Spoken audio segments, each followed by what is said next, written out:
अस्सलाम वालेकुम everyone, this is मैं ज़ोया मलिक एडवोकेट हियर और जैसे कि जानते हैं this is my YouTube channel legal talks with Zoya. So आज की वीडियो का टॉपिक है एफआईआर कि एफआईआर क्या होती है, उसकी क्या क्या कंटेंट्स हैं, उसमें क्या क्या चीज़ें लिखी जाती हैं और एफआईआर को कैसे लॉन्च करवाया जाता है, कैसे उसको दर्ज करवाया जा सकता है।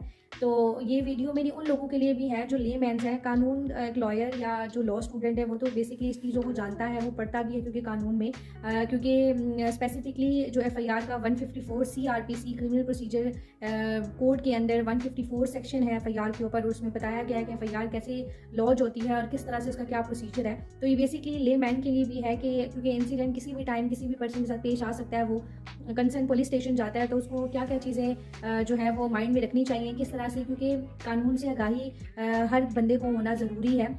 तो मैं ये आसान अल्फाज में बताऊंगी कि एफआईआर से रिलेटेड जो भी इंफॉर्मेशन है वो मैं इस वीडियो में बताने की कोशिश करूंगी। तो चलते हैं वीडियो की तरफ। तो फर्स्ट इन्फॉर्मेशन रिपोर्ट, क्योंकि एक मिसकंसेप्शन भी लोगों के दिमाग में होता है, वो फर्स्ट इन्फॉर्मेशन रिपोर्ट ये होती है एफआईआर, ना कि first investigation report. Investigation report नहीं होती, इन्फॉर्मेशन रिपोर्ट होती है, क्योंकि एक आगाही होती है, एक इन्फॉर्मेशन होती है अबाउट इंसिडेंट।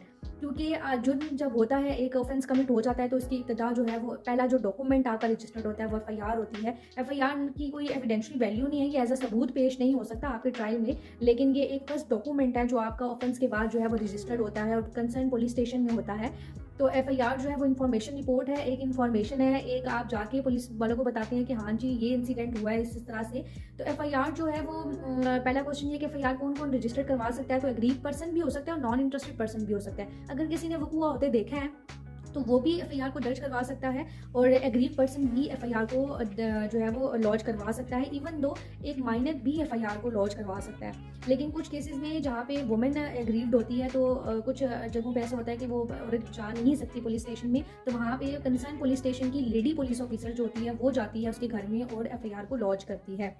तो अब यहाँ पे तो ये चीज़ क्लियर हो गई है कि एफआईआर जो है वो फर्स्ट इन्फॉर्मेशन रिपोर्ट होती है, कि इन्फॉर्मेशन होती है और यहाँ से ही इब्तिदा होती है एक जो क्रिमिनल क्राइम हुआ है उसकी, कि क्राइम होने के बाद, जो ऑफेंस कमिट होने के बाद जो पहला डॉक्यूमेंट है वो एफआईआर है। और एफआईआर जो है वो अंडर 154 सेक्शन सीआरपीसी जो है वो डील करता है उसको। 154 सेक्शन उसमें बताया गया कि जो एफआईआर है वो ओरल भी हो सकती है और रिटन भी हो सकती है, आप वर्बली भी जाके बता सकते हैं और इन रिटन भी हो सकती है।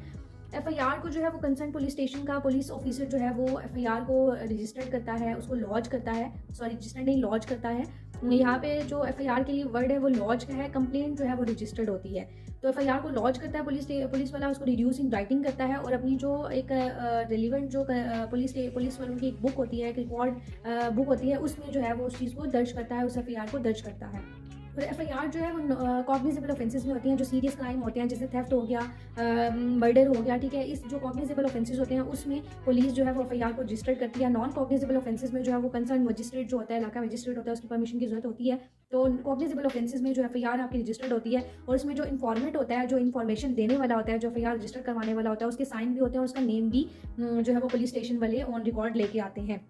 तो अब डिस्कस कर लेते हैं कि फर्स्ट इन्फॉर्मेशन रिपोर्ट जो एफआईआर है उसके कंटेंट्स क्या होते हैं, उसमें क्या क्या चीज़ें मेंशन होती हैं, किस किस तरह से होती हैं। तो पहली जो चीज़ है वो जो पुलिस ऑफिसर है, जो पुलिस स्टेशन है, उस पुलिस स्टेशन का नाम उसमें पहले जो है वो इन रिटन किया जाता है, लिखा जाता है पुलिस स्टेशन का नाम। फिर जो कंसर्न पुलिस ऑफिसर होता है उसका नेम होता है। फिर टाइम होता है आपका इंफॉर्मेशन देने का और टाइम होता है इंसिडेंट का, कि किस टाइम पे इंसिडेंट, किस टाइम पे वकूआ हुआ था, किस उस टाइम क्या वक्त था। और जब इंफॉर्मेशन हुई है, पुलिस ऑफिसर जो है वो इसको लिख रहा है, फर्स्ट इन्फॉर्मेशन रिपोर्ट बना रहा है, तो उस टाइम क्या टाइम है, इन्फॉर्मेट किस टाइम इन्फॉर्मेशन देने आया है। तो ये दोनों टाइम मोस्ट इंपॉर्टेंट होते हैं। You should all know that कि एफआईआर के कंटेंट्स क्या हैं, उसमें एक पुलिस ऑफिसर जो है वो क्या क्या चीज़ें मेंशन करता है। तो टाइम के बाद जो है वो शॉर्ट स्टोरी लिखी जाती है, जो भी इंसिडेंट हुआ होता है उसको इन शॉर्ट लिखा जाता है कि ये चीज़ हुई, मैंने देखी, या एग्री पर्सन लिखवा रहा है तभी, तो इंटरेस्टेड नॉन इंटरेस्टेड पर्सन लिखवा रहा है तो तभी।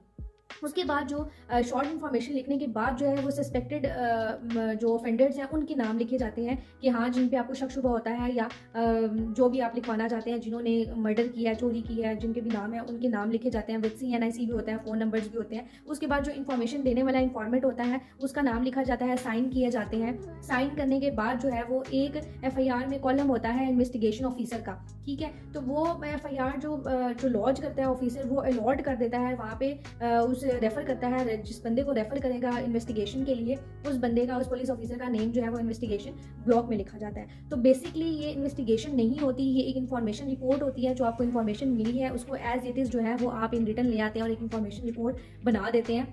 क्योंकि एफआईआर के बाद आपकी इन्वेस्टिगेशन होती है और फिर जाके पुलिस रिपोर्ट बनती है, एक चालान बचता है, वो मजिस्ट्रेट के सामने जो है मजिस्ट्रेट की कोर्ट में सबमिट करवाता है, उसके बाद ट्रायल शुरू होता है। तो बेसिकली जो एफआईआर है उसकी एविडेंशियल वैल्यू नहीं है, लाइक आप उसको ट्रायल की दौरान जो है ट्रायल की स्टेज पे उसको as a evidence as a सबूत पेश नहीं कर सकते, लेकिन ये वो पहला डॉक्यूमेंट है जो आपका रजिस्टर लॉज होता है और उसमें वो सारी इन्फॉर्मेशन होती है आपकी इंसिडेंट से रिलेटेड, टाइम के हवाले से, स्टोरी के हवाले से, क्या क्या चीज़ें हैं उसमें, कौन है इन्फॉर्मेशन देने वाला, सस्पेक्टेड ऑफेंडर्स कौन से हैं, किन्होंने ये जुर्म किया है, तो ये सारी चीज़ें मेंशन होती हैं उसमें।